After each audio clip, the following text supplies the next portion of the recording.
Te puedo pasar la página, ¿sí? Entonces, el cáncer de pulmón es uno de los cánceres más comunes del cuerpo. Es la primera muerte por cáncer, junto con el cáncer de colon, el de mama y el de próstata, ¿sí? Aproximadamente un 29% de muertes en hombres, 26% en mujeres, toda la parte de epidemiología que se nos van a ver muy bien en todos los libros. Lo que hay que saber es que el cáncer de pulmón, pese a ser uno de los más frecuentes, es un cáncer que sería raro si no existiese el cigarrillo, ¿sí?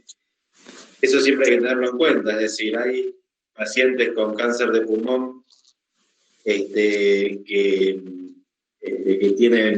que no han fumado, sí, pero son los menos. Se estima un 10% más o menos, un 90% tiene una historia de tabaquismo, por lo cual es un claro factor predisponente. Muchas veces viene al consultorio la gente y empieza, no, pero yo pintaba carrocerías de auto y hacía otras cosas y acá y allá, ¿eso me puede llegar a provocar cáncer de pulmón? Sí, pero si fumó, el principal agente agresor del pulmón es el cigarrillo. Por lo cual, siempre hay que tener en cuenta eso. Uno le puede echar la culpa a quien quiera, pero en realidad si uno fumó, fue por propia voluntad, ya sea activo, ya sea pasivo, pero el humo del cigarrillo es muy nocivo. Y el cigarrillo, el tabaquismo tiene más de 2.000 químicos conocidos en el humo, y todo eso lleva al cáncer, ¿sí? Entonces, el tabaquismo, el humo del cigarrillo, aunque sea del ambiente, antes, hace muchos años acá, cuando uno iba a un bar salía con olor a humo cigarrillo, ¿sí? Hace ya varios años que se ha puesto la ley como para que no se fume en los bares, y eso ha cambiado mucho. Yo pensé que nunca se iba a lograr eso, y sin embargo, el tiempo me convenció de que la gente cuando va a un bar, distinto a lo mejor en un boliche, pero cuando va a un bar, no fuma, ¿sí? Y eso está muy bueno. Hoy vemos como algo raro si alguien prendiese un cigarrillo al lado nuestro en otra mesa, ¿sí? Y bueno, después hay un montón de contaminantes en el ambiente, ya sean los autos, los frenos de los autos, la combustión de los autos, las fábricas, todo eso puede llevar al cigarrillo, al cáncer de pulmón. Entonces, lo que tenemos que saber un poco de esto es las manifestaciones clínicas, es decir, cómo reconozco yo un cáncer de pulmón para que no se me pase por alto, ¿sí? Lo que nosotros tenemos que saber es que manifestaciones clínicas vamos a tener pulmonares, no pulmonares, síndromes paraneoplásicos o las manifestaciones que van a dar las metástasis. Y vamos a ir viendo algunas de ellas, ¿sí? La principal manifestación es la tos, ¿sí? En general, el paciente que fuma es un bronquítico crónico, por lo cual normalmente tiene tos, pero si uno le pregunta, muchas veces siente que esa tos cambió en el último tiempo. Es decir, él todas las mañanas hacía una limpieza pulmonar en la cual durante la noche se acumula catarro, a la mañana tos un poquito y después anda y de vez en cuando la tos, de vez en cuando una bronquitis. Pero acá nota que la tos le cambió la, la, la característica, ¿sí? Entonces, eso se produce porque hay irritación bronquial o por compresión de bronquios, que hace que empiece a modificarse esa tos. La disnea, un 50-60% de los pacientes tiene también por compresión parcial o total del bronquio o por diseminación linfática empieza a tener disnea, es decir, el paciente nota que su capacidad respiratoria va disminuyendo notoriamente en el paso del tiempo. Y ojo que estos cambios tienen que ser medio bruscos, porque si no el paciente no se da cuenta, ¿sí? Entonces siempre como el cuento de la rana en el agua, cuando vamos calentando a poquito, la rana no se da cuenta que se va quemando. Ahora, si la ponemos a la rana en agua hirviendo, se va a dar cuenta, y a nosotros nos pasa lo mismo, tanto en el pulmón como en el esófago. Es decir, en el esófago vamos a tener la disfagia, y esa disfagia va a ser creciente, ¿sí? Para que el paciente se dé cuenta y para que el paciente consulte al médico. El estridor es un ruido que hace el aire cuando pasa por un tubo, ¿sí? Cuando la obstrucción bronquial es mayor del 50%, entonces empieza hacer ese ruido porque nosotros necesitamos meter la misma cantidad de aire por un techo mucho menor, ¿sí? Por un bronquio estrecho, mucho más estrecho, que hace que el aire tenga que hacer un rolido para pasar, tenga que aumentar la velocidad, y ese aumento de la velocidad se manifiesta con un ruido, que es el estridor respiratorio. La hemóptisis, un 25-40% de los pacientes la pueden tener, sobre todo en tumores centrales que empiezan a lastimar algún vaso, y eso me va a dar un esputo hemoptoico, que es poca cantidad, junto con el catarro, o una hemóptisis importante. Hago un barato un segundito, así meto a los últimos que entraron, porque debe haber más gente. Aguántenme un segundito.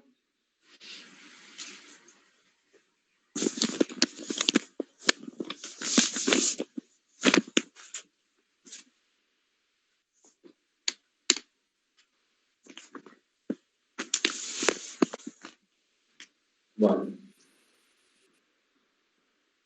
seguimos entonces. ¿Ve la pantalla ahí? Sí. Fantástico. Entonces, síntomas neumónicos. Siempre cuando en un paciente tenemos una atelectasia o bronquitis que no terminan de resolverse, o neumonías, lo que tenemos que sospechar en un paciente, sobre todo tabaquista, es que tenga un tumor que no permita que el parénquima libere la mucina, libere el catarro, y eso me haga que se me consolide en un punto, ¿sí? Entonces, siempre acordarse que debajo de una neumonía puede haber un cáncer. Y nosotros podemos tratar con antibiótico, a lo mejor puede mejorar parcialmente, pero si esa neumonía se perpetúa, si esa neumonía no termina de dar resultados satisfactorios, entonces hay que sospechar de que puede haber un tumor que esté en el bronquio y eso me provoque una obstrucción y una neumonía posterior. La tos con expectoración, fiebre y dolor pleurístico, ¿sí? Es la manifestación que me va a dar. Podemos tener abscesos pulmonares, que es lo que se llama lupus rhodes, ¿sí? Que uno supone que es un absceso, pero que tiene una pared muy gruesa, tiene una pared muy irregular, tiene algunas características que no son de abscesos pulmonares infecciosos. Entonces ahí yo puedo empezar a sospechar que ese es un cáncer abscedado, ¿sí? Que muchas veces se confunde con el absceso de pulmón, pero en la evolución temporal que va a tener y las características de pared, las características de si es más redondo, si no, si tiene nivel hidroaéreo, distintas cosas, entonces me puede hacer pensar de que esto es un cáncer. Las manifestaciones no pulmonares me la va a dar cuando el tumor invade directamente estructuras contiguas, es decir, si me invade la pared, si me invade el diafragma, el pericardio, el frénico, el esófago, la cabeza superior, que son dos órganos que pasan cerca, que por más que uno lo estudie por separado, hay veces que uno está pegado al otro. ¿Sí? Entonces, si yo voy a tener una invasión de la pared torácica, voy a tener un compromiso pleural, por un lado, o estructuras profundas, que son los músculos intercostales, las costillas y los paquetes intercostales, por lo cual voy a tener un dolor en la región, la zona, que puede incluso escaparse por el recorrido que hace el nervio, es decir, venir de arriba hacia abajo, de afuera hacia adentro, y terminar a nivel external, ¿sí? Porque del otro lado está el otro nervio que no está tocado, por lo cual siempre es un dolor que es de un lado y termina a nivel external, a nivel abdominal superior, ¿sí? Puede dar un dolor radicular y un dolor en el hombro cuando es un pampas, ¿sí? Acuérdense que un tipo de tumor es el pampas tobillas, en el cual es un tumor apical que generalmente invade el plexo braquial. Entonces, cuando el paciente refiere un dolor en el hombro, que el traumatólogo no lo puede resolver, cuando el paciente refiere un dolor en la mano, o un síndrome de Horner, que es un ojo que es más chico, ¿sí? O un cursor de Petit, que es un ojo más grande, ¿sí? Uno cuando excita, el otro cuando lo paraliza, el nervio estrellado. Entonces eso me puede llegar a dar la noción de que el paciente tenga un tumor de páncreas, que es un tumor pulmonar que invade las estructuras vecinas, y eso yo lo tengo que empezar a tratar, porque si no esto va a seguir creciendo y matando al paciente. Cuando me invade el diafragma, ¿sí? Generalmente es asintomático, pero me puede dar disnea, sobre todo cuando el paciente se acuesta. Piensen ustedes que nosotros tenemos, cuando estamos parados, nosotros tenemos la panza que se nos va para abajo, ¿sí? Y el diafragma trabaja cómodo. Ahora, cuando nosotros nos acostamos, el abdomen se viene hacia arriba y nos saca respiración, por eso nosotros respiramos mejor parados que acostados, ¿sí? Si yo tengo un diafragma que no tiene tono, que no tiene fuerza, entonces ese abdomen me puede llegar hasta el tercer espacio intercostal posterior. Es decir, si yo saco una radiografía con el paciente acostado, muchas veces el abdomen me llega de un lado, porque estoy paralizando un solo nervio frénico, ¿sí? O estoy invadiendo un solo mi diafragma. De un lado me puede llegar hasta el tercero, segundo, cuarto espacio intercostal posterior. Con lo cual ese es un dato como para tener en cuenta. Si yo hago una secuencia dinámica de una radiografía, entonces voy a ver que ese diafragma no se mueve, ¿sí? Con el movimiento respiratorio como debería, y eso me da la pauta de que puede estar invadido. La invasión pleural me puede dar el derrame pleural, ¿sí? Que muchas veces los derrames pleurales, cuando uno no tiene causa, tiene que sospechar que es neoplásico. Por supuesto, si el paciente tiene insuficiente cardíaco, puede ser la causa. Por supuesto, si el paciente tuvo una neumonía, puede ser la causa. Ahora, cuando yo no tengo una causa de por qué tiene un derrame pleural, lo primero que tengo que pensar es, yo siempre les digo, pensemos en lo peor, después para pensar mejor hay tiempo. Pero a mí lo que no se me puede pasar es lo malo, ¿sí? Si después era una insuficiencia cardíaca, que yo le puedo dar un inotrópico y yo le puedo dar algún medicamento como para aquel diabético, qué sé yo, distintos medicamentos, fantástico. Pero yo lo que tengo que descartar es que no tengo un cáncer. Si yo lo descarto a eso, después tengo tiempo para trabajar. ¿No? Hay insuficiencias cardíacas que también matan, ¿no? Entonces, la invasión de las estructuras mediastinales, que puede invadir el frénico, pueden dar la parálisis reumática, pueden dar hipo, ¿sí? Pueden dar disnea, pueden dar un dolor referido, ¿sí? Entonces, son todos síntomas que yo puedo ir teniendo a medida que va pasando el...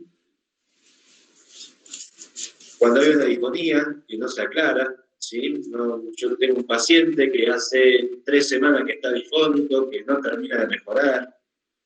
Todos hemos tenido disfonía cuando hemos gritado alguna cosa, pero uno a las 24, 48, 72 horas en general se le pasa todo esto.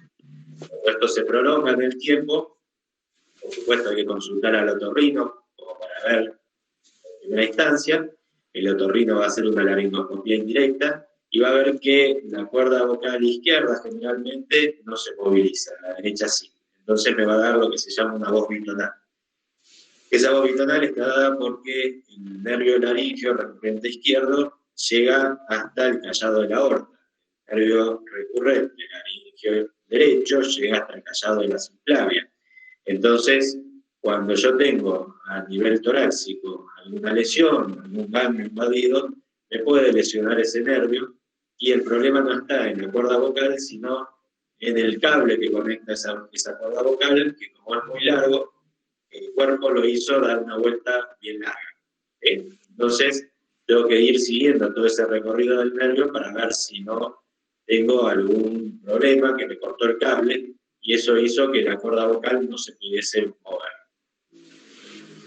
El síndrome de la vena cava superior, cuando compromete la vena cava, ¿sí? Esto, por supuesto, es más común del lado derecho, por una cuestión de que la vena cava superior está tirada hacia la derecha. Entonces, todo el volumen de sangre del cuerpo superior va a tener que ir drenando por algún otro lado, porque si la vena cava superior está colapsada, entonces va a tener que ir haciendo conexiones del cuerpo, dilataciones de venas, sobre todo de las intercostales, para poder meter otra vez esa sangre en circulación, que vaya por la vena cava inferior, y que de ahí pueda salir otra vez por la aorta. ¿Sí? Todo eso lleva tiempo, y ahí se va a empezar a ver circulación colateral, y se van a ir viendo distintas características que tiene el síndrome de vena cava superior. El compromiso pericárdico me va a dar un derrame pericárdico. Es raro que me dé un taponamiento porque depende no tanto del volumen, sino de la velocidad de producción de esto. ¿Sí? Entonces, cuando el derrame en general el neoplásico se va produciendo en forma paulatina, por lo cual el pericardio se va distendiendo, se va dilatando y hay veces que encontramos 3-4 litros de líquido en el pericardio, distinto del taponamiento cardíaco, generalmente traumático, que con 100, 200, 300 mililitros ya va a provocar un taponamiento cardíaco porque no le da tiempo al pericardio para dilatarse. ¿Sí? Cuando hay compromiso esofágico, ¿sí? Nos va a dar la disfagia, como si fuese un cáncer de esófago. Podemos tener los síndromes paraneoplásicos. ¿Qué son estos? Muchas veces los tumores liberan distintas sustancias que pese que cuando se vierten a la circulación van a ir provocando síndromes como si fuese alguna otra cosa. ¿Sí? Entonces, el más común es la osteoartropatía pulmonar hipertrófica de Bamberger-Marín. Es una periostitis proliferativa del hueso largo que se progresa con compromiso metacarpo y metatarso. Ahí van a ver las uñas en palillo de tambor y los dedos en palillo de tambor y las uñas en vidrio de reloj, ¿sí? Que lo van a ver en muchos fumadores. Un síndrome de secreción inadecuada de hormona antidiurética que me va a dar una antidiuresis, una hipercalcemia, bueno, distintas manifestaciones que pueden llegar a provocar un efecto a distancia. Entonces, si un paciente tiene una demencia, sí es medio loco pensar que tenga un cáncer de pulmón, pero siempre hay que tenerlo en cuenta. Si no se encuentra la causa de la demencia, a lo mejor hay que hacer un estudio más profundo y llegar a una conclusión más fehaciente. Las metástasis de por sí pueden dar su sintomatología. El pulmón tiene lugares donde generalmente atacan y esos lugares son el sistema nervioso central, los huesos, el hígado y las suprarrenales. ¿Sí? Son 4 lugares que uno tiene que estudiar o tratar de estudiar como para tener definido a ver si el paciente tiene alguna lesión a distancia. ¿Sí? Hay otros lugares como la piel y también después a la larga puede metastatizar a cualquier lado, incluso el mismo pulmón. A veces los nódulos son uno metástasis de los. ¿Cómo lo estudiamos? Cuando queremos llegar a un diagnóstico necesitamos un poco de tejido, entonces una opción cuando los tumores son centrales es una broncofibroscopía, que ahí yo puedo hacer un cepillado, puedo hacer una punción, ¿sí? Puedo tener un EBUS, que el EBUS lo que hace es tener el broncofibroscopio, un ecógrafo en la punta para tomar biopsia, por ejemplo, de ganglios que pueden estar afectados, y con eso saca una aguja y pincha, y nos saca biopsia de ese ganglio, y yo voy haciendo diagnóstico y haciendo estadificación, porque una cosa es tener el nódulo del pulmón, otra cosa es tener ganglios positivos y otra cosa es tener metástasis a distancia. ¿Sí? Son distintos estadios de la misma enfermedad. Ahora, cuando los nódulos son periféricos, cuando las lesiones son periféricas, yo en lugar de buscarlo por dentro, lo tengo que buscar por fuera. Entonces puedo hacer una punción biopsia bajo tomografía con una aguja fina, que es acá, biopsia aspiración con aguja fina, o un trocut, que es una aguja que saca un poquito más de tejido, un poco más gruesa, y no me saca citología, sino me saca histología. Eso me sirve porque muchas veces yo aparte de saber si es bueno o malo, yo tengo que saber qué tipo de tumor es, y ya hoy en día se está estudiando cada vez más profundo porque hay distintas drogas, distintas medicaciones que van viendo un poco más la genética de ese tumor y van trabajando sobre distintos marcadores que van a ver. Muchas veces la biopsia más certera es la cirugía, ya sea con toracoscopía, que es la microcirugía, ¿sí? O con toracotomía, que es abierta. ¿Sí? Son 2 formas distintas de llegar al nódulo. ¿Qué es lo bueno de esto? Que yo acá puedo sacar todo el nódulo entero. Muchas veces uno tiene que pensar que cuando yo hago una punción con aguja fina saco una muestra solamente de ese tejido y si el nódulo pulmonar me da inespecífico no me descarta que no lo sea el cáncer, ¿sí? Eso hay que tenerlo en cuenta, es decir, una biopsia negativa no me descarta un cáncer, una biopsia positiva prácticamente me lo confirma.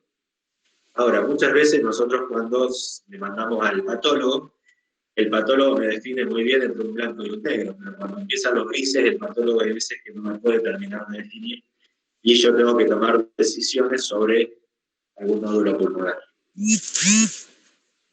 Entonces, ¿qué es un nódulo pulmonar? ¿Sí? Yo hablo de nódulo pulmonar y ustedes me dirán, ¿cómo definimos el nódulo pulmonar? El nódulo es una opacidad radiográfica única, esférica, bien circunscripta, que mide menos de 3 centímetros de diámetro, como si no sería una masa pulmonar, y está rodeada completamente de pulmón sano, de pulmón airado.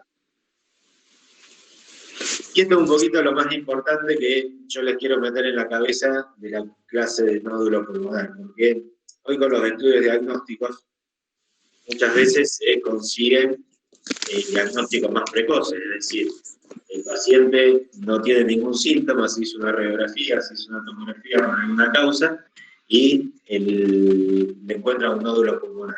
Entonces va al médico y el médico le dice, bueno, yo quiero definir a ver si esto es un tumor benigno o un tumor maligno. ¿Sí?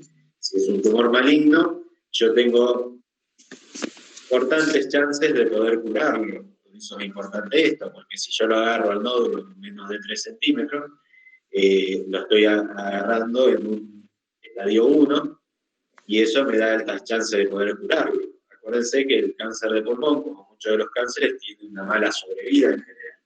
Es decir, cuando el paciente llega al diagnóstico, el paciente generalmente tiene síntomas y generalmente está más avanzado.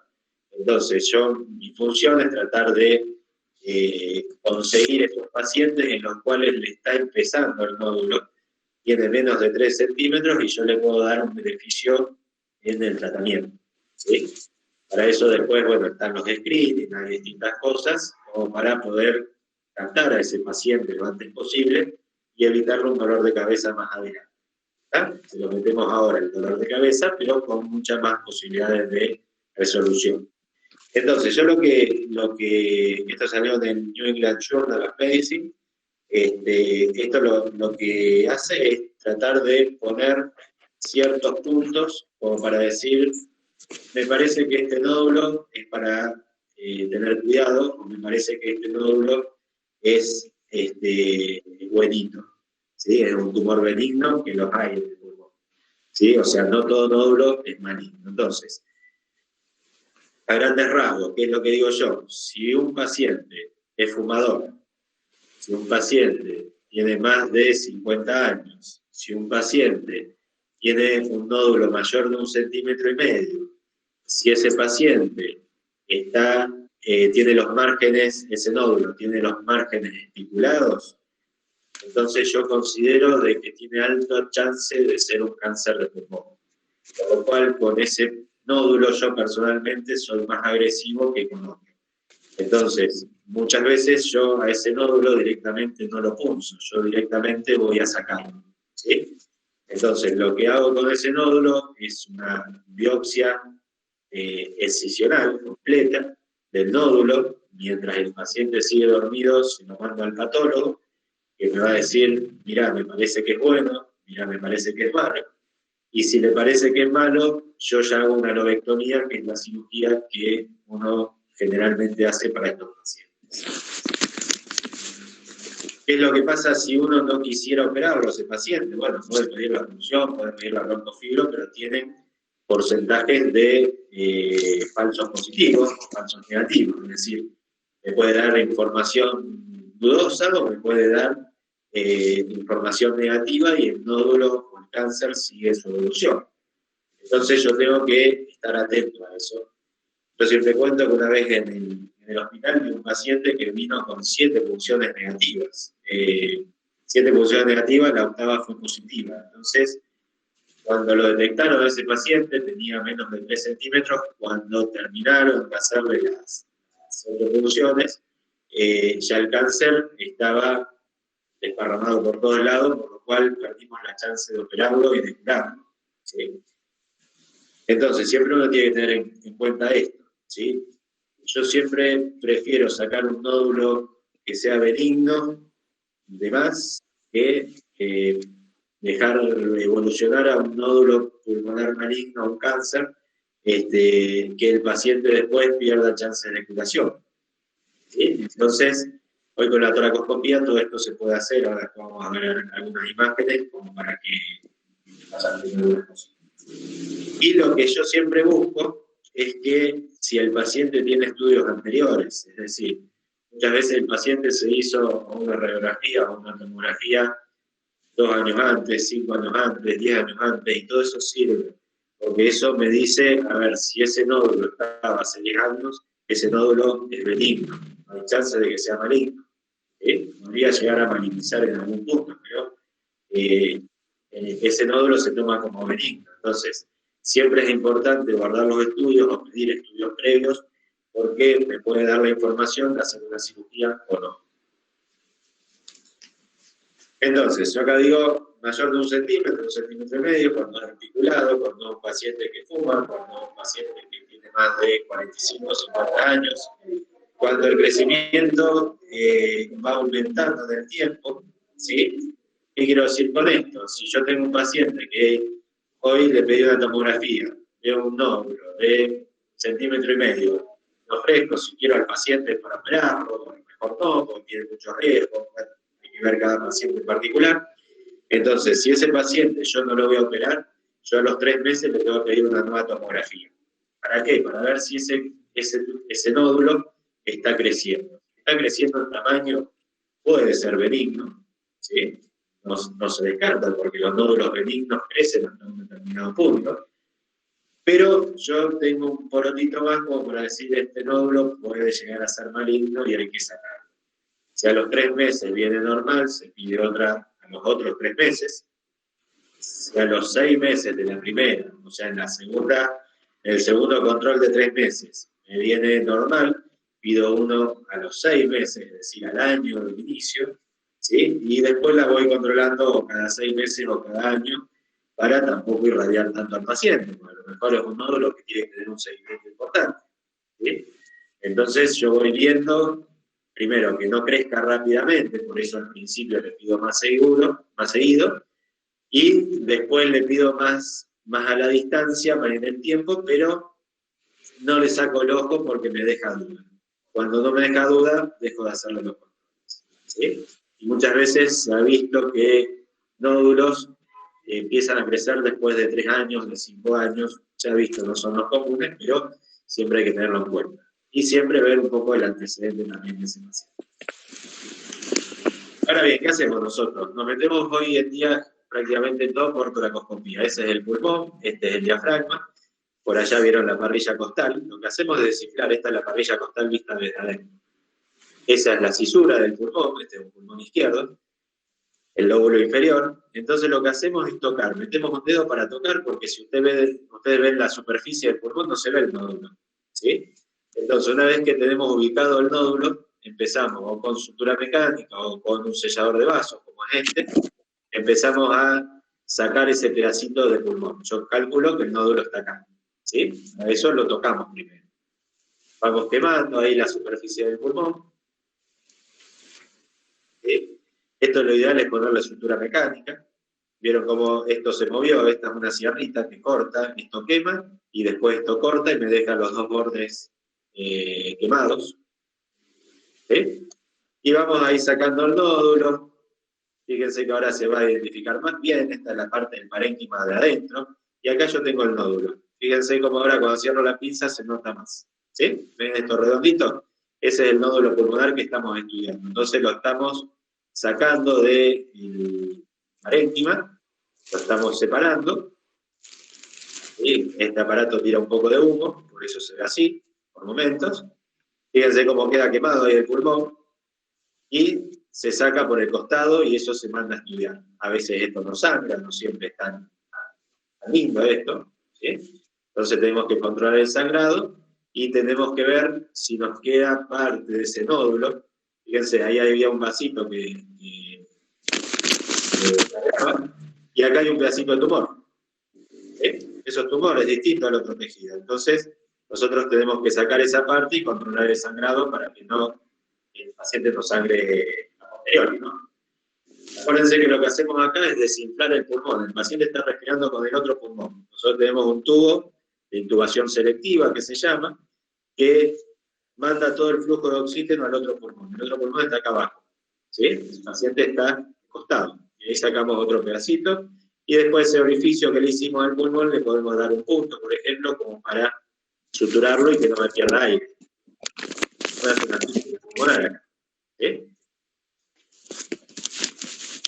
Entonces, también tenemos la mediastinoscopía como para saber, para buscar. Muchas veces no depende la evolución solamente del problema pulmonar, sino también de los ganglios, dijimos. Nosotros, a alguien se le ha ocurrido un aparatito, que es como una L, que es como un espéculo en cierta forma, el cual nosotros tenemos la cabeza del paciente acá, tenemos el cuerpo, y se hace un orificio y se mete en un plano pretraqueal, y con esto metemos una cámara hoy en día, antes se hacía visión directa, hoy lo hacemos con visión por cámara, que a medida que nosotros vamos identificando los ganglios que están alrededor de la tráquea, ¿sí? Y los intertraqueobronquiales, los que están acá a nivel de la carina, entonces los vamos sacando y los vamos mandando al patólogo, esa es la vena cava, esta es la aorta, y le vamos mandando todo al patólogo como para que me identifique esos ganglios en base a su localización y en base a su positividad o negatividad tumoral, me va a ir dando todo un diagnóstico por un lado y una estadificación por otro, ¿sí? Entonces yo ahí voy a poder decir, acá yo tengo un video, ¿sí? Esta es la cabeza del paciente, yo ahí estoy metiendo el dedo por delante de la tráquea, que es un espacio avascular, y meto el mediastinoscopio, ¿sí? Lo abro adentro, y una vez que tengo eso, meto la cámara, ¿sí? El quirófano y acá lo empiezo a mirar, ¿sí? Y esto es lo que voy viendo yo. Esta es una valva, esa es la otra, lo voy mirando en un televisor. Entonces, a medida que yo veo un ganglio, ¿sí? Lo voy disecando un poco y lo termino agarrando con una pinza, sacándolo, ¿sí? Por supuesto, todo esto hay que saber dónde sacar, ahí sale el ganglio, se lo mando en un frasquito al patólogo rotulado de dónde salió. ¿Sí? ¿Se escucha el sonido de la filmación? Bueno, en este no quería que se escuche yo para saber del otro. Acá, este es un bronquio, ese es el otro bronquio, y ahí estaba sacando un intertraqueo bronquial. ¿Sí? Y pasamos a la lobectomía. ¿Qué hacemos en la lobectomía? Eso es el frénico. Profe, una pregunta. Sí. ¿La toracoscopía dónde se hace la incisión?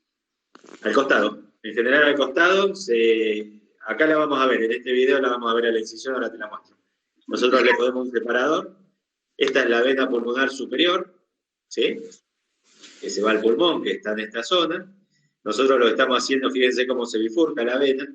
Ahí atrás está la arteria pulmonar, ¿sí? Fíjense cómo está todo pegado. Ustedes en los libros lo ven, uno en rojo, uno en azul, pero acá lo vemos todo juntos, ¿sí? Y todo en rojo. Por lo cual hay que primero identificar todas las cosas, todos los elementos, y después, una vez que lo identificamos, recién ahí podemos cortar y podemos hacer cosas, ¿sí? Ahí le pasamos una lazada a la vena, acá está la arteria, ¿sí? Esto es el pulmón, que está colapsado, que está desinflado, ¿sí? Y eso ahora lo vamos a agarrar y lo vamos a suturar con una sutura mecánica. Bueno, no sé si viste ahí, ahora después se ve mejor. Cuando sacamos la pieza se ve mejor cómo hacemos la incisión. Entonces pasamos la sutura mecánica. Esto, lo que es la sutura mecánica, es una máquina que pone todos clips. Entonces, todos esos puntitos son hileras de clips y tiene una sierra en el medio, que ahora la vamos a ver cómo corta. Fíjense cómo todos los movimientos tienen que ser bastante controlados, porque si acá sangra algo, piensen que ahí pasa la mitad de la molémia del cuerpo, ¿sí? Entonces, yo tengo acá un sangrado de esa vena, entonces voy a tener un problema importante, por lo cual hay que tratar de hacer todo sin que sangre. Ahí saco la lazada, que me sirvió para engancharla. Acá no pudimos meter mucho la sutura porque teníamos la arteria acá y no la podemos clavar, no la podemos empujar, ¿sí? Tenemos que tener mucho cuidado con eso. Entonces ahí disparamos la sutura mecánica y fíjense cómo queda suturada la vena. Yo mientras tomo un poco de aire, fíjense cómo quedaron los clips de un lado y del otro, y cómo cortó al medio. Esto debería haber cortado todo, pero como no pudimos pasar toda la sutura mecánica, entonces ahí la cortamos. Ahí quedó un cabo proximal de la vena y el cabo distal acá arriba. Ya se llega. Y acá se empieza a ver ahora un poco más la arteria, fíjense cómo tenemos la arteria y las ramas que empiezan a salir. ¿Vieron cuando ustedes ven en el libro que de la arteria pulmonar salen pequeñas ramitas? Bueno, es esto. Ahí sale una rama, ahí sale otra. Y cada una de esas ramas hay que ligarla, porque si sangra, después les cuento lo que hacemos una vez que nos sangran un paciente. ¿Sí? Entonces, siempre hay que tener en cuenta todas esas cosas y hay que ir ligando. ¿Sí? Ahí pasa la cuchilla, y ahí sale y corta. Cuando corta, me deja, ahí agarramos dos arterias en un solo tiro, y entonces ahí me lo dejo ligado. Este otro sellador de energía, entonces acá nos vinimos para la cisura. Este es el lóbulo superior y este es el lóbulo inferior. Hay veces que la cisura es completa, decimos nosotros, y hay veces que es incompleta. Y la arteria por ahí tira arterias recurrentes. Entonces acá le pusimos un clip a esta arteria como para que no me salga y pueda cortarlo. Yo tengo que sacar todo esto, ¿sí? Y dejar esto, porque si yo acá le corto la arteria, me va a quedar el lóbulo inferior sin irrigación. Por lo cual voy a terminar en una neumonectomía, no en una lobectomía. ¿Sí? Ahí vamos coagulando, se pueden poner suturas mecánicas y nos queda el bronquio, ¿sí? El bronquio del lóbulo superior, y ahí se va el bronquio para el lado inferior. Estos son clips de arterias recurrenciales, ¿sí? Que vienen de la arteria y las tira para arriba. Entonces, una vez que tenemos el bronquio pelado, ¿sí? Cortamos todo el pulmón y cortamos ahí. Y ahí hacemos la lobectomía. Nos fijamos que esto infle, ¿sí? Fíjense que acá está inflado, ¿ven? Cómo infla el pulmón y cómo no infla este, entonces quiere decir que el bronquio para el inferior lo tengo libre. Ahí va la cuchilla, se van activando los clips y va cortando por el medio, y ahora vuelve y abre. ¿Sí? Y ahí yo ya tengo el lóbulo suelto. Ahí nos queda un pedacito que lo coagulamos. Y listo. Ahora fíjate cuando salimos que ahí se ve la incisión que le hacemos. Antes se hacía con 3 puertos, hoy se está haciendo uniportal o biportal. Fíjate que le ponemos un separador a la piel, que se llama Alexis. ¿Ves esto que está acá? Entonces, por esa incisión sale todo el lóbulo. Esto tiene unos 4 o 5 centímetros. ¿Sí? Por ahí sale el lóbulo. ¿Está? Ahora, muchas veces encontramos esto, una rama pleural. Entonces, cuando entramos por toracoscopía, vemos que hay líquido, ¿sí? Y toda la parte de adentro de las costillas, toda la pleura parietal, tiene todos estos nodulitos. Vieron que la anterior era lisa. Bueno, acá tiene todos estos nodulitos, entonces nosotros lo que hacemos es una biopsia como para diagnosticar, ¿sí? Fíjense cómo sacamos la pleura parietal, la visceral está pegada acá al pulmón, ¿sí? Esto sangra un poco, generalmente no mucho, y es muy controlable, pero fíjense cómo la pleura, que normalmente es una membrana que es muy, muy finita, que uno apenas la agarra, la rompe, fíjense cómo tiene cierta resistencia, y uno la puede sacar, es decir, que esta pleura está muy engrosada. Hay veces que hasta rompemos las pinzas de tratar de sacar por lo grueso que está, lo duro que está todo, ¿sí? Entonces esto se supone que tiene metástasis pleurales, por eso el derrame. Entonces lo que hacemos es sacar la pleura para que el patólogo tenga buena biopsia, ¿sí? Y una vez que tenemos eso, sacamos el líquido y le ponemos algún mecanismo para tratar de sellar, que por ejemplo es el talco, ¿sí? Acá estamos haciendo una sonda y ahí tiramos talco, ¿sí? Esto que parece bariloche no es nieve, sino que es talco que está volando por toda la cavidad pleural, y el talco va a actuar como un cuerpo extraño. Entonces, lo que va a hacer el cuerpo es reconocer que el talco no es del cuerpo y lo va a atacar, lo va a pelear y va a generar una reacción inflamatoria, y la reacción inflamatoria es la que va a hacer que el pulmón se pegue a las costillas. Esto pasa lo mismo con las mallas. Las mallas de por sí no tienen fuerza. Cuando ustedes ponen una malla en una hernia, si ustedes agarran una malla, la malla es muy, parece la bandera, es maleable, como si fuese volátil. Entonces, lo que da la fuerza de la malla, que todos decimos, bueno, cuando hay una hernia hay que poner una malla, lo que da la fuerza es la inflamación o la fibrosis que se produce por la inflamación que genera el cuerpo, porque empieza a atacar la malla, y eso genera una reacción de cuerpo extraño y una fibrosis alrededor de la malla. ¿Sí? Uno, una vez que se produjo la fibrosis, podría sacar la malla y el tejido sigue duro, sigue fibrótico y sigue resistente. Por lo cual la malla en sí sirvió para su momento. Una vez que pasó ese momento, la malla ya no sirve más, queda como excluida del cuerpo una vez que tiene una capa de fibrosis, y eso hace que el tejido quede más resistente. Por último, técnicas que son menos invasivas, ¿sí? Esta es una ablación por radiofrecuencia. Supongamos que el nódulo este puede estar en el pulmón, puede estar en el hígado, puede estar en el riñón, en distintos órganos. Cuando el paciente tiene una indicación quirúrgica, pero por ejemplo no se puede operar, lo que se hace es poner una aguja que genera calor y se supone que no hay célula que quede viva más allá de los 60 grados. Es decir, nosotros tenemos una temperatura de 36, 37 grados. Cuando tenemos fiebre llegamos a 38, 39, 40, 41, llegó uno. ¿Sí? Ahora, esa temperatura nosotros la seguimos elevando y la llevamos a 60 grados, se supone que hay muerte celular.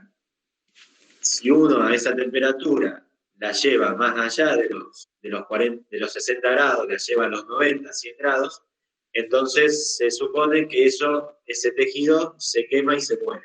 ¿Sí? Entonces, este es un aparato de radiofrecuencia en el cual cada uno de estos es un sensor de temperatura. Entonces, a medida que vamos activando la radiofrecuencia, va subiendo la temperatura. Esta aguja, por ejemplo, está a 63 grados. Esta está en 44, esta en 43.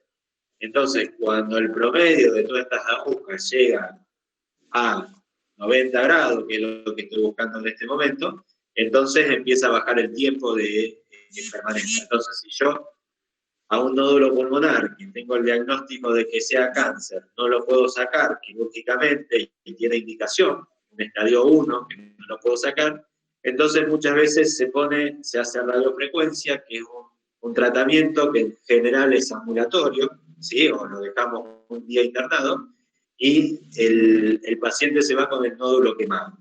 ¿Qué es lo malo de esto y lo bueno? Lo bueno es que nos opera. Lo malo es que el nódulo queda adentro, y si quedó algún pedacito vivo de ese tumor, es posible que vuelva a aparecer más adelante. Entonces siempre se trata de darle un margen de seguridad como para tratar de quemar en forma completa ese nódulo. ¿Sí? Hace un tratamiento local. Si el paciente tiene ganglios positivos, acá no le estoy haciendo nada para el ganglio. Lo que estoy tratando es el componente tumoral, solamente el T, ¿sí? No el N. Y de pulmón nada más. Preguntas de esto. Así yo descanso también un poquito.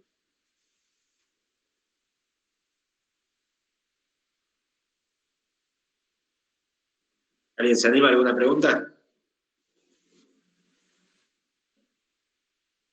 Nada. ¿No entendieron nada? ¿O entendieron muchísimo? Bueno, vamos a ir para cáncer de esófago. Entonces, empezamos otra vez con la epidemiología. El cáncer de esófago, la octava neoplasia más común del mismo. Bueno, esto lo ven todo en la parte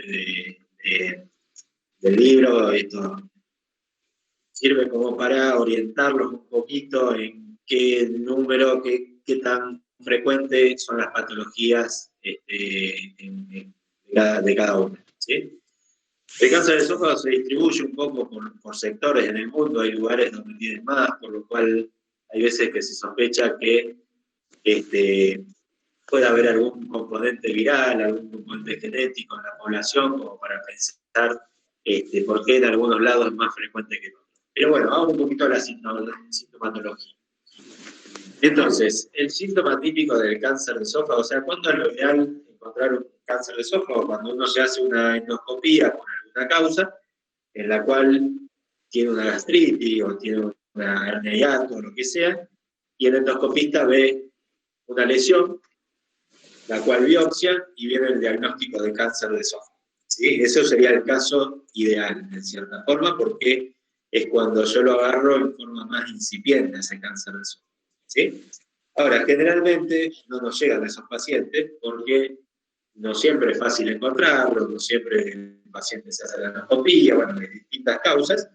Entonces el paciente, para consultar, lo que necesita es una sintomatología. Entonces, lo más importante de la clase en este momento, así como les dije el nódulo pulmonar, el pulmón, les digo el cáncer de esófago. El esófago, toda disfagia de menos de un año de evolución es cáncer hasta que se demuestre lo contrario. ¿Qué significa esto? ¿Sí? Viene Josecito a la consulta y me dice, mira, yo hace 3 meses que no como bien, que se me traba la comida, que no puedo comer la carne. ¿Qué le dice el médico? Y está muy nervioso, usted vio el dólar, cómo sube, la situación económica, la pandemia, y podemos meter 250.000 causas de por qué estamos nerviosos, pero toda la vida vivimos nerviosos nosotros. Entonces, no es la causa acá. Cuando yo tengo una disfagia, es decir, el paciente me consulta porque no puede comer bien de menos de un año de evolución, yo tengo que sospechar que es cáncer. ¿Sí? ¿Puede ser una patología benigna? Puede, pero yo primero sospecho lo malo. Si yo no sospecho lo malo, no lo busco. Si no lo busco, no lo encuentro. Por lo cual, yo tengo que sospechar primero lo peor, hago los estudios me vienen bárbaros, fantástico, me quedo más tranquilo. Vamos a pensar en causas más benignas, más evolutivas. ¿Por qué diferencia un año de evolución? Porque si el cáncer de esófago va desde que da la sintomatología, lleva un año, más de un año, primero, si es cáncer, ya medio que me lo está matando el paciente. Ahora, si es una patología benigna, a lo mejor te va a decir, che, yo hace 5 años que como mal, 6 años, y no hay cáncer que te permita vivir tanto. Por lo cual, el tiempo de evolución es muy importante. ¿Sí? Entonces, yo tengo acalasia. Bueno, ¿y cuánto hace que te la diagnosticaron? ¿Cuánto hace que comes mal? Y 20 años. Fantástico. Es una acalasia. La acalasia después puede malignizar. Sí, también después lo vemos si quieren, pero ustedes vayan a lo más obvio. ¿Qué es lo más obvio? Disfagia de menos de un año de evolución, más cuando es progresiva, es decir, primero no podía comer la carne, después no podía comer el puré, y por último me cuesta el líquido. ¿Sí? Sospechen cáncer. ¿Sí? Ustedes lo sospechan, hacen los estudios. ¿No es cáncer? Fantástico, vamos para otro diagnóstico. ¿Está? Entonces, esto se puede acompañar de pérdida de peso. El paciente no come, tiene un cáncer que es catabólico, por lo cual el paciente va a bajar de peso. A veces no le van a referir que pesa menos, porque uno se está pesando todo el día, pero sí le van a preguntar si el pantalón le queda más grande, ¿sí? Si la camisa le queda más grande. Otro que puede tener otro síntoma puede ser la cialorrea, o la regurgitación. Acuérdense que estos pacientes no tienen vómito. El paciente muchas veces le dice, yo vomito, y en realidad no vomita porque no llega al estómago. ¿Sí? Si yo tengo un stop arriba del estómago, no me viene el contenido gástrico, me viene el contenido que tengo desde el stop para arriba. Entonces muchas veces el paciente come, como no le pasa, entonces empieza a hacer fuerza y termina regurgitando ese contenido alimenticio. Puede dar dolor retroesternal, puede dar hemorragias, ¿sí? Puede lastimar algún vasito y eso generar la memesis si es que sale por arriba, o la melena si es que sale por abajo. Acuérdense que melena porque va a pasar por el ácido clorhídrico y eso va a descomponer la hemoglobina y eso es lo que da la melena. ¿Sí? Y como complicaciones puede tener tos, puede tener neumonía por broncoaspiración, es decir, yo tengo un tubo que está tapado, ¿sí? Quiero pasar y pasa a gotas y no pasa mucho. Entonces, todo lo que me queda acá arriba puede o salir por la boca o puede irse a la vía respiratoria. Si se va a la vía respiratoria voy a tener tos, ¿sí? Es cuando todos hemos comido alguna vez riéndonos y en un momento nos broncoaspiramos. ¿Qué hacemos? Empezamos a toser. O sea, es esa tos súbita que empieza de golpe, que no para, que nos deja colorados, ¿sí? Que uno quiere frenarla porque está en la mesa, delante de todos, no puede, ¿sí? Entonces esa es la tos de la broncoaspiración. Eso, si uno puede limpiar lo que broncoaspiró, va a quedar en una tos. Ahora, si el contenido queda dentro de la vía respiratoria, es posible que termine en una neumonía por aspiración, ¿sí? No lo hace más grave. Puede tener síndromes paraneoplásicos, como vimos en el pulmón. Puede hacer una fístula traqueoesofágica, es decir, puede invadir la tráquea y darme otro problema más, porque acuérdense que acá voy a tener una comunicación permanente con la tráquea, por lo cual yo todo el contenido que esté tomando o que esté comiendo se me va a ir a la parte respiratoria, me va a dar tos, me va a dar todo un cuadro generalizado. Puede tener disfonía, porque puede, como en el pulmón, dar tratamiento del nervio laringio, y puede dar el edema de esclavina o el síndrome de vena cava superior, que vimos en el otro lado, que es cuando el esófago invade la vena cava, ¿sí? Entonces me va a dar la misma sintomatología que me daba el pulmón. Acuérdense que el esófago del pulmón está a 1 centímetro. ¿Sí? Entonces, muchas veces cuando empieza a joder a los vecinos, empieza a dar la misma sintomatología. Entonces, ¿cuáles son los factores de riesgo del cáncer de esófago? El tabaquismo, el consumo de alcohol, una dieta pobre en frutas y vegetales, otros factores dietéticos, género masculino, zonas urbanas, esto lo van a ver en todos los libros, ¿sí? Alteraciones esofágicas previas. ¿Esto qué significa? Un paciente que tiene acalasia tiene mayor riesgo de tener un cáncer de esófago, porque es un esófago que terminó siendo una bolsa en la cual todos los alimentos y todos los reflujos, todas esas cosas, van produciendo lesión de la mucosa y puede llegar a provocar una alteración de ese epitelio y terminar en un cáncer, ¿sí? Para el adenocarcinoma, este es otro de los tipos de cánceres. Acuérdense que antes era más común el carcinoma epidermoide, hoy se está viendo mucho más adenocarcinoma. En los libros, si son viejos, le va a decir el más común es el epidermoide. Hoy, en el lado occidental del mundo, es más frecuente el adenocarcinoma, porque esto tiene también, está regulado por el tabaquismo y sobre todo por el sobrepeso y la obesidad, ¿sí? Es decir, muchos de estos pacientes son gordos o tienen reflujo, ¿sí? Una historia de reflujo gastroesofágico, también una dieta rica, pobre en frutas y vegetales. El Helicobacter pylori tendría cierta protección a través del estómago. Acá tendría cierta protección del adenocarcinoma, sobre todo el tipo 1 y el tipo 2, que son el esofágico, y no del tipo 3, que es el gástrico, ¿sí? Y este adenocarcinoma en general viene de un Barrett, ¿sí? ¿Qué es el Barrett?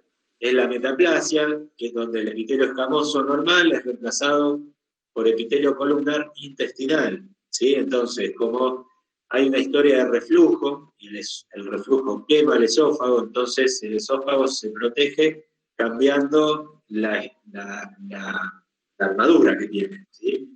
Normalmente la armadura del esófago es escamoso, y acá lo empieza a cambiar por un epitelio columnar intestinal que le da más defensa a ese esófago. Pero muchas veces todos esos cambios con el tiempo lo que hacen cuando hay una historia de enfermedad de reflujo gastroesofágico, que significa ERGE, ¿sí? Entonces hace que esas células se vayan displasiando, se vayan alterando, y esa displasia que va a ir dando va a terminar en un carcinoma in situ primero, y después, una vez que se larga la secuencia, entonces ya termina en un carcinoma invasor hecho y derecho, que es un adenocarcinoma. ¿Cómo llegamos al diagnóstico de esto? Entonces, vamos a ir de a poco.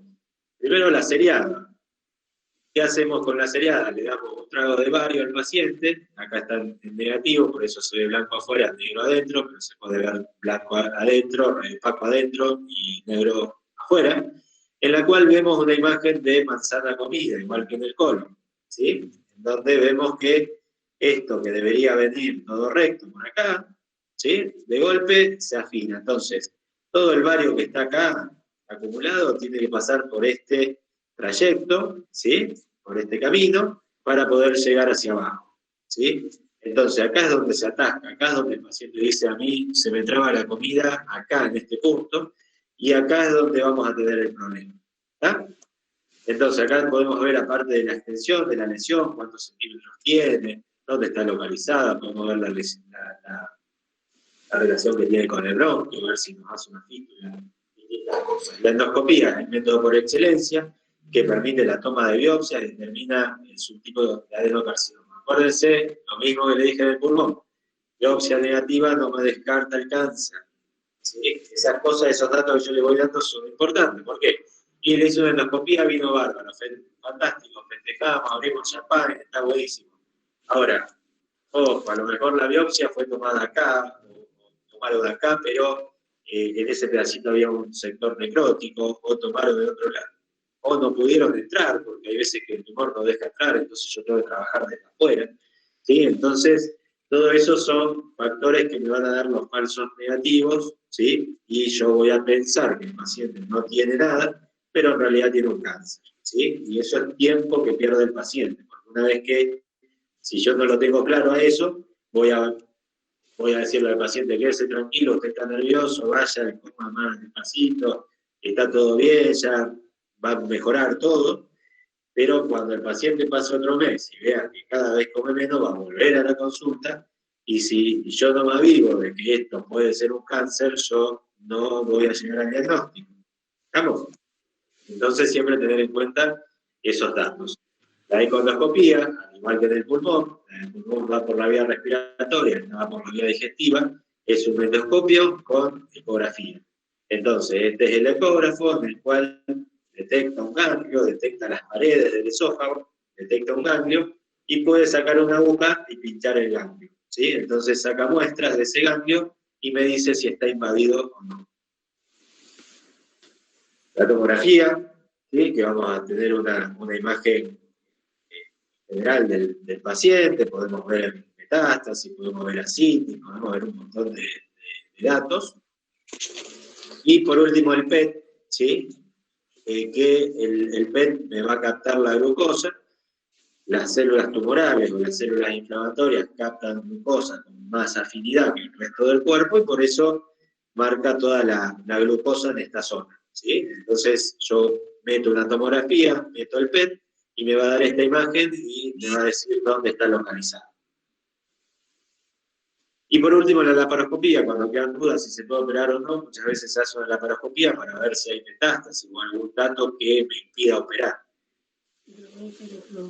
Con esto yo voy haciendo toda la estadificación, vamos a pasar un poquito esto, hago toda la estadificación del tumor, esto lo tienen en los libros, de acuerdo a qué parte de la pared invada, a medida que va invadiendo, va subiendo el T, si el ganglio está invadido o no, va subiendo el N, si invade los tejidos peri, bueno, del T4, y si larga metástasis a distancia. Pero acuérdense que acá está la estadificación. El cáncer de esófago crece generalmente en forma local, da metástasis a largo plazo, por lo cual es raro encontrar metástasis en un cáncer de esófago. No es imposible, por supuesto. ¿Sí? Ahora, ¿por qué decimos que está bueno operar a los pacientes con cáncer de esófago? En general, el paciente con cáncer de esófago es un paciente que uno lo rechaza de por sí. ¿Sí? Quien no hace esófago lo rechaza, no quiere al paciente, por un paciente que no come, que se queja, que tose, que pierde peso, que pues nosotros muchas veces podemos entregar determinadas partes de nuestro cuerpo, pero la comida no es una función que no nos gusta entregarla. Es decir, a mí me dicen, tuve un accidente, perdí una gamba, una pierna, fantástico, y pongo una prótesis y seguimos por adelante. Pero si me dicen, mira, vos no vas a comer más, ya es otra cosa. Piensen ustedes que nosotros somos seres sociales, en los cuales muchas veces uno se encuentra con un viejo amigo y dice, ¿qué haces, Josecito? Vamos a tomar un café, vamos a comer algo, vamos a juntarnos a comer un asado.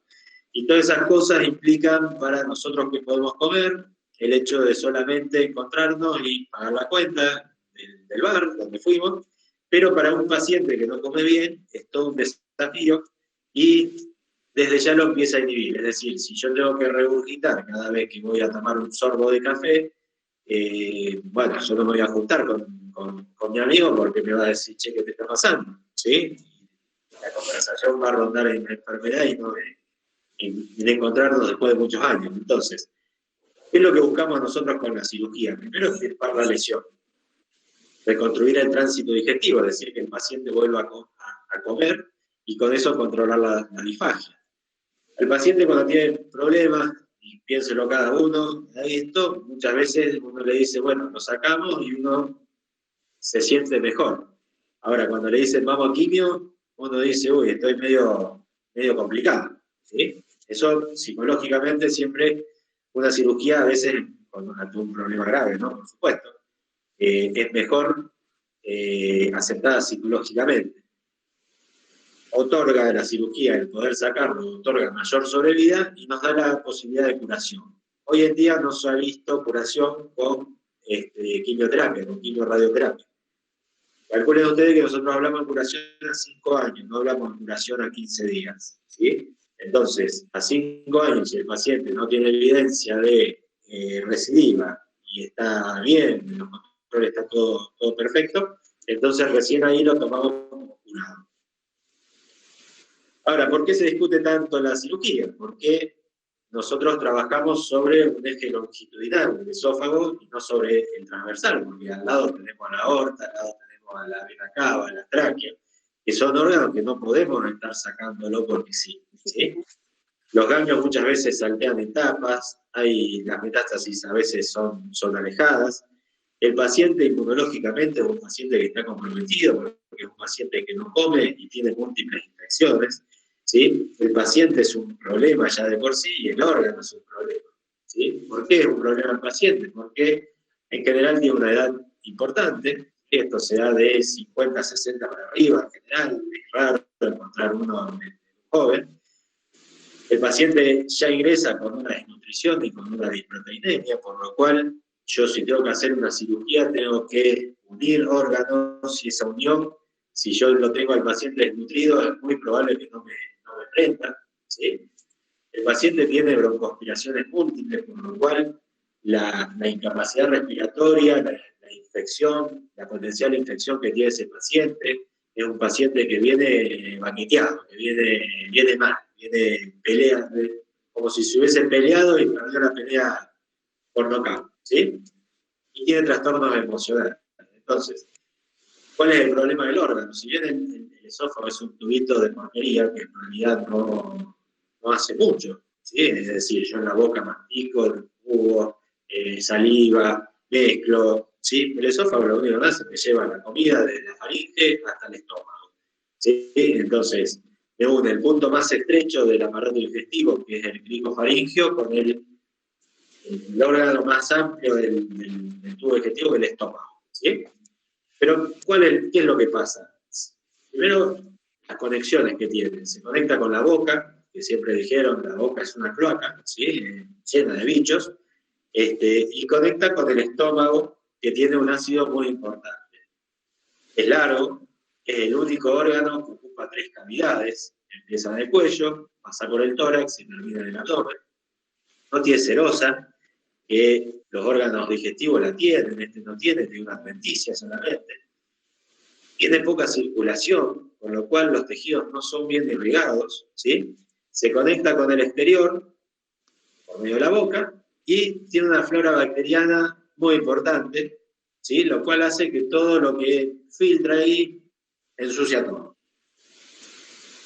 El tumor tiene un crecimiento lento, a veces tira ganglios para lados alejados sin que avise, ¿sí? Puede tener metástasis tardías y puede dar una reacción inflamatoria. Pero nosotros nos ponemos 3 objetivos. Primero es buscar calidad de vida cuando decidimos la cirugía. Es decir, ese paciente que no come bien y que yo sé que de acá a un mes va a comer peor, si yo le puedo volver a dar la vía digestiva, que el paciente vuelva a comer, entonces ahí ya me ganó un poroto. ¿Sí? La calidad de vida se la mejora. El paciente venía deprimido, venía toso todo el día, no como bien, pierdo peso y de golpe uno hace una cirugía y el paciente vuelve a comer. Entonces eso ya está bueno. Segundo, buscamos cantidad de vida, es decir, si ese paciente nosotros a lo mejor no lo estamos curando, porque ya tenemos un estadio avanzado, si a ese paciente yo le doy años de vida, tiempos de vida, también está bueno. Es decir, si yo no se lo saco, yo supongo que ese paciente va a vivir 6 meses, 1 año. Si yo lo operé y ese paciente me vivió 2 años, gané otro porotipo. ¿Sí? Y por último, yo lo que busco es la curación, es decir, lo que hablábamos recién, que ese paciente viva más allá de los 5 años. Entonces yo recién ahí lo tomo como curado. Para esos 3 objetivos yo hago la misma cirugía, no tengo que hacer una para mortalidad, una para cantidad y otra para curación.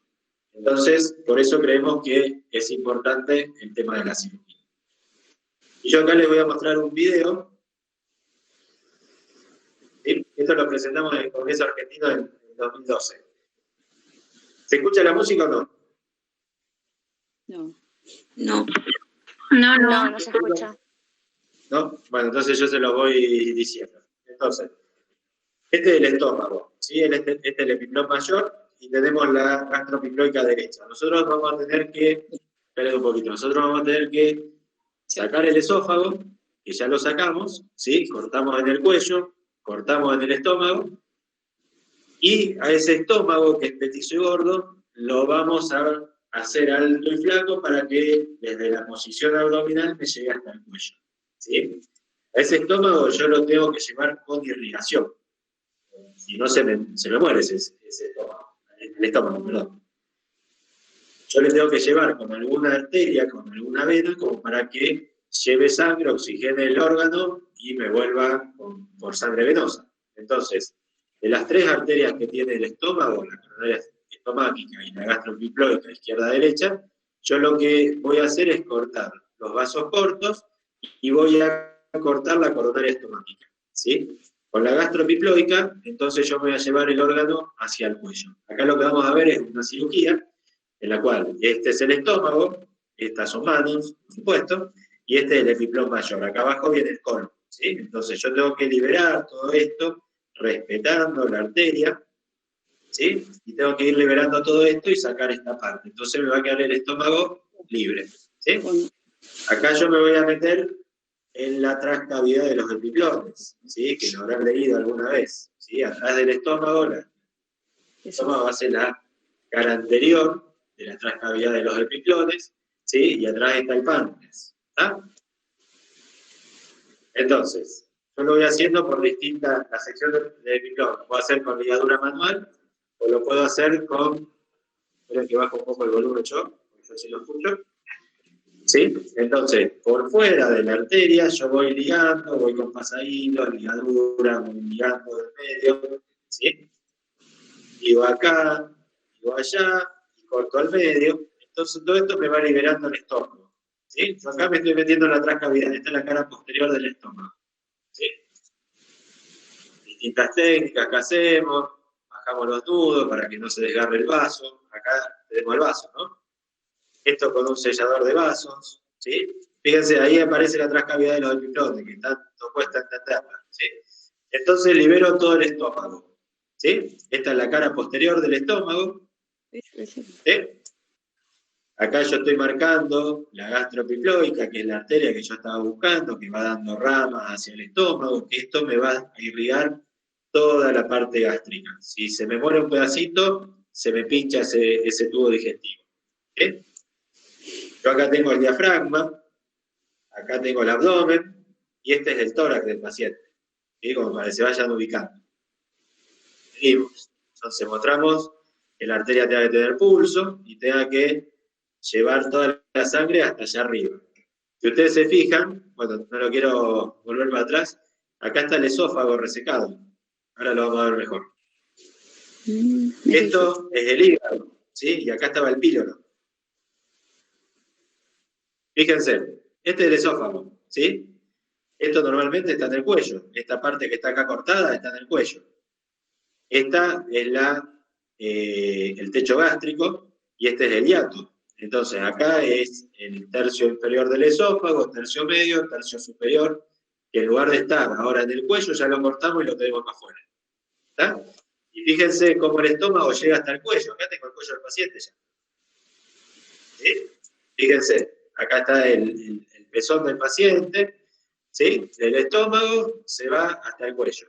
Este es el esófago, que quedó, ahora hay que cortarlo, este esófago, ¿no?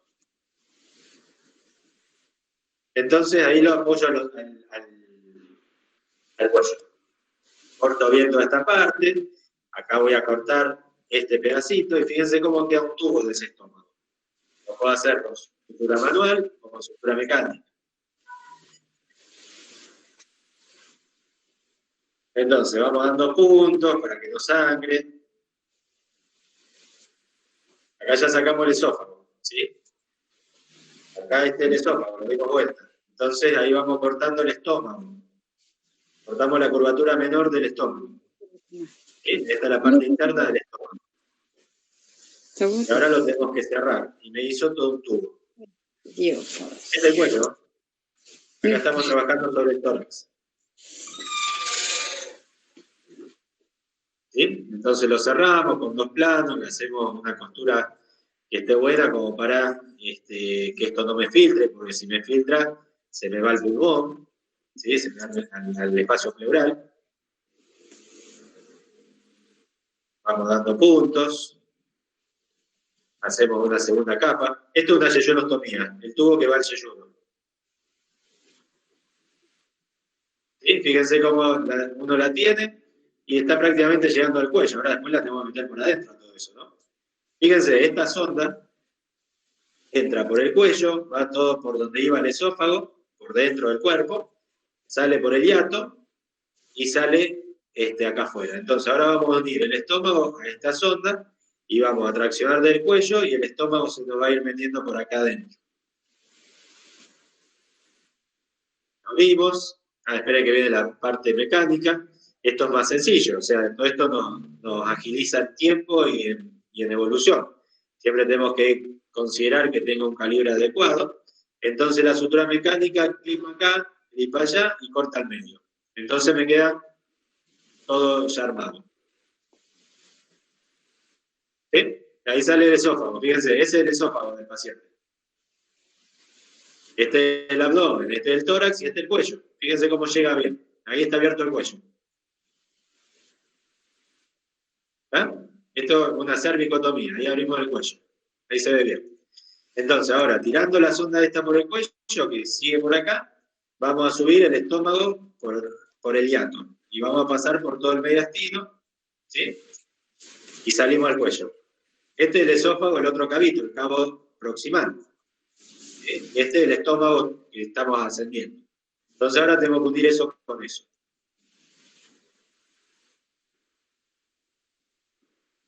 Damos la sonda, que ya no nos sirve, y ahora vamos a hacer una anastomosis, una unión, que puede ser con sutura manual o con sutura mecánica. Fíjense que acá sangra el estómago, lo cual quiere decir que está llegando con buena irrigación.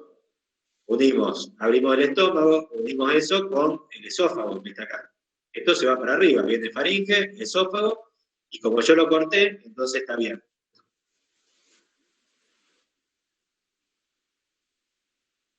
Hacemos 2 planos, hacemos alguna anastomosis y la cerramos uno con otro. También lo podemos hacer en forma con sutura mecánica. Esto va a ser con una circular. Acá yo tengo el esófago en el cual le puse el yunque de la sutura mecánica y esto me va a hacer todos unos clips alrededor de este yunque. ¿Sí? Ahí lo ponemos, abrimos el estómago, este es el estómago, ese es el esófago, y ahí viene el yunque, y ahí me hace la unión. ¿Sí? Entonces acá yo saco, y tengo que ver la parte del estómago y la parte del esófago. Y también lo podemos hacer con una sutura mecánica lineal. Esto es técnica quirúrgica, se lo muestro para que lo vean, para que se entusiasme un poco con la cirugía. ¿Sí? Entonces agarramos el estómago, agarramos el esófago y vamos a unir toda esa parte lateral.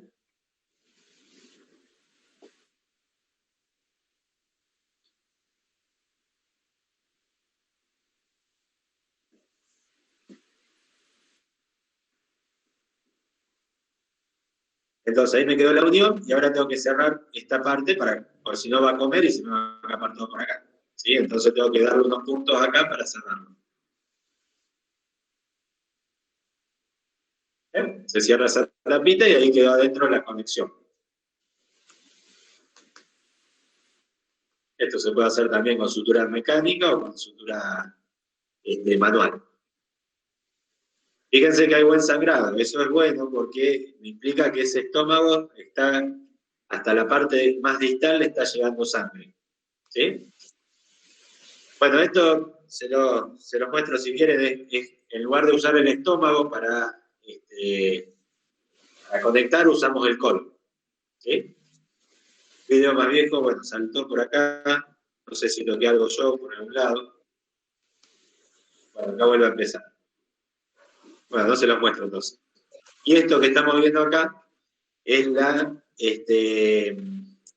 colocación de un stent. Habrán escuchado el stent, ¿qué es el stent? El stent es un tubo metálico que se pone estirado dentro del cuerpo y en determinado punto, a donde está la obstrucción, se abre y se libera y se abre.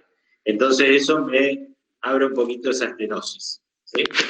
Entonces esto es una endoscopía en la cual yo estoy viendo desde arriba, este es el stent, que ya está pasado por la obstrucción, y ahí lo está liberando.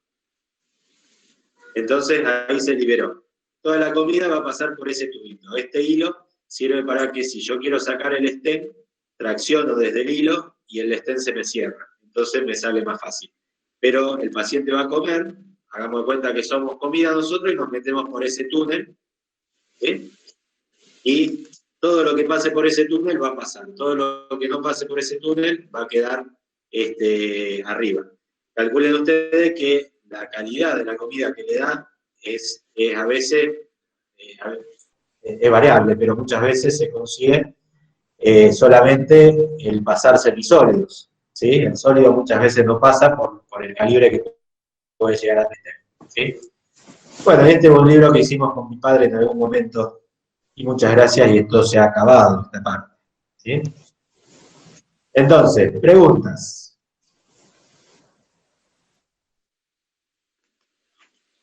¿Están todavía? Profe, ¿cuánto tiempo dura la cirugía?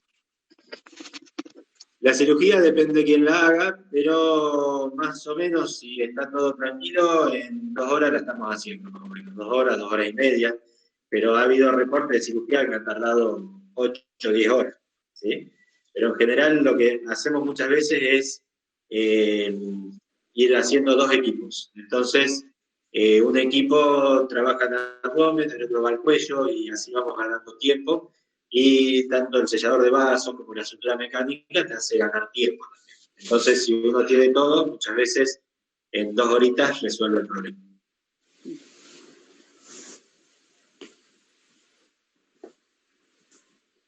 ¿Alguna otra pregunta?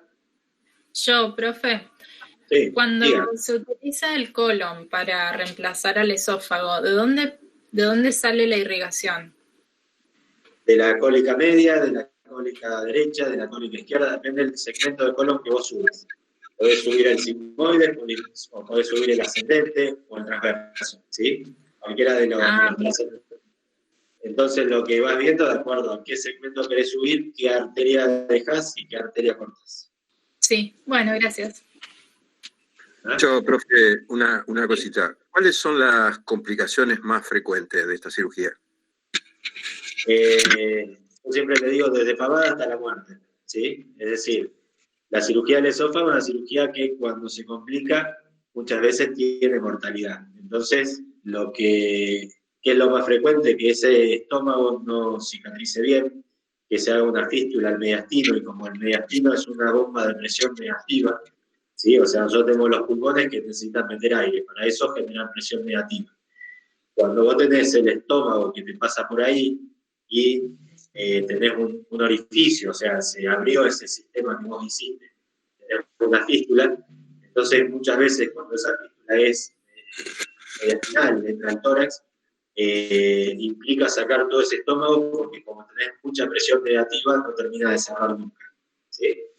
Entonces, eso es uno de los peores problemas que puede llegar a tener el paciente. Después otro, infecciones, neumonía. En el libro hemos descrito creo que unas 60 complicaciones, así que Sí, todas esas. Bien, gracias. ¿Alguna otra? Pueden preguntar de pulmón también, ¿eh? Tengo una duda de pulmón. Sí. Con respecto al tumor de páncreas, ¿Los síntomas respiratorios también se dan y los síntomas puede también tener síndrome paraneoplásico y demás? ¿O solamente los que había dicho de el hombro doloroso y demás? Sí, en general el páncreas es un tumor que invade muy poco el pulmón, o sea, sale del pulmón, pero sale como un tumor de manto, más que nada, es decir, afecta muy poco al pulmón, ¿sí? Ajá. Entonces, el síntoma que te va a dar sobre todo es el plexo braquial. O la subclavia te puede agarrar también, ¿sí? La vena subclavia, la arteria subclavia, y eso da sintomatología. Ahora, en general, cuando uno hace una cirugía, no hace falta incluso hacer una lobectomía, sino que saca un segmento solamente de ese pulmón, porque no hace falta sacar más allá. Ahora, el síntoma pulmonar generalmente es muy leve en el paciente, o nulo, pero sí vas a tener la sintomatología sobre el plexo braquial. Perfecto, gracias. ¿Alguien más antes que se vayan todos? Pues ya quedamos 38. Iniciemos.